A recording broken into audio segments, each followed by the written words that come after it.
এটা হচ্ছে আমার আরও অনেক দিন আগের ভিডিও, যেদিন বৃষ্টি হয়েছিল ওদিন আর কি। দুপুরে রান্না করেছিলাম খিচুড়ি, রান্না করা ছিল ভাত মাছ, কিন্তু রান্না করে নিলাম খিচুড়ি। তা আসসালামু আলাইকুম, কেমন আছেন সবাই? এই তো সকাল থেকে ভিডিওটা আজকে শুরু করলাম। তো এখানে হচ্ছে আমি কাঁচা রুটি বানিয়ে নিতেছি, পরোটা আর কি। আমার হাজব্যান্ডকে জিজ্ঞেস করলাম যে তুমি কি কাঁচা পরোটা খাবা? ও বলতেছে হ্যাঁ খাবো। ও হচ্ছে আগে খেত না, এখন ইদানিং একটু খায়। আমার কাছে কেন জানি ইদানিং কাঁচা পরোটা খেতে ভালো লাগে।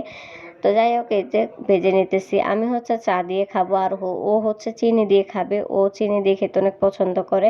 তো যাই হোক, ও যেহেতু একটু সকাল সকাল উঠছে, তো ওকে একটু তাড়াতাড়ি আমি ভেজে দিতেছি আর এখানে চিনি দিতেছি। ও হচ্ছে বসে বসে টিভি দেখতেছেন, তা আমি হচ্ছে বেজে ভাবলাম যে ওকে আগে দিয়ে আসি, আমার শাশুড়ি মা তো খাবেন না, তো ওকে দিয়ে এসে পরে আমি খাবো।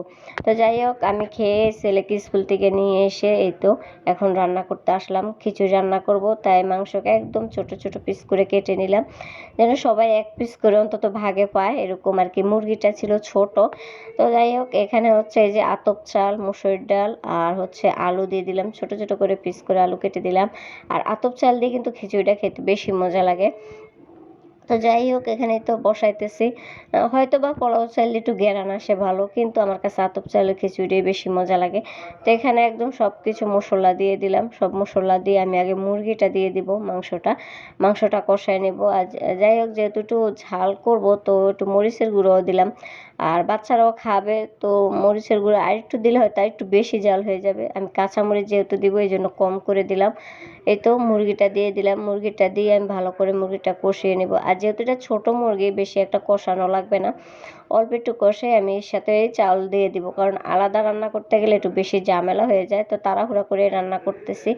তো যাই হোক, এখানে যে চাল দিয়ে দিলাম একটু ভালো করে মুরগিটা কষিয়ে। এখানে চাল দিয়ে আমি আর একটু নেড়ে চেড়ে দিব। আর আরেক চুলায় কিন্তু আমি গরম পানি দিচ্ছি, আর এখান থেকে দেখেন অনেকটা পানি বের হয়ে গেছে। আর খিচুড়ি রান্না করেন আর পোলাও রান্না করেন, গরম পানি দিলে কিন্তু সবচেয়ে ভালো।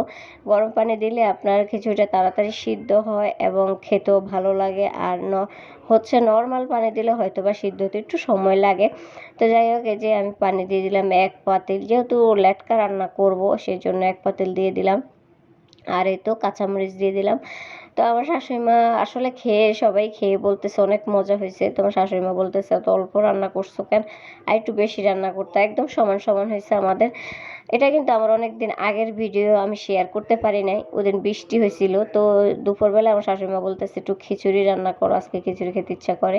তো যাই হোক, আমার শাশুড়ি মার মন মতো খিচুড়ি রান্না করে নিলাম। উনি কিন্তু খেয়ে বলছে অনেক মজা হয়েছে। তো উনি যে বলছে, এটা আমার কাছে অনেক বেশি। তো সবাই ভালো থাকবেন, আল্লাহ হাফেজ।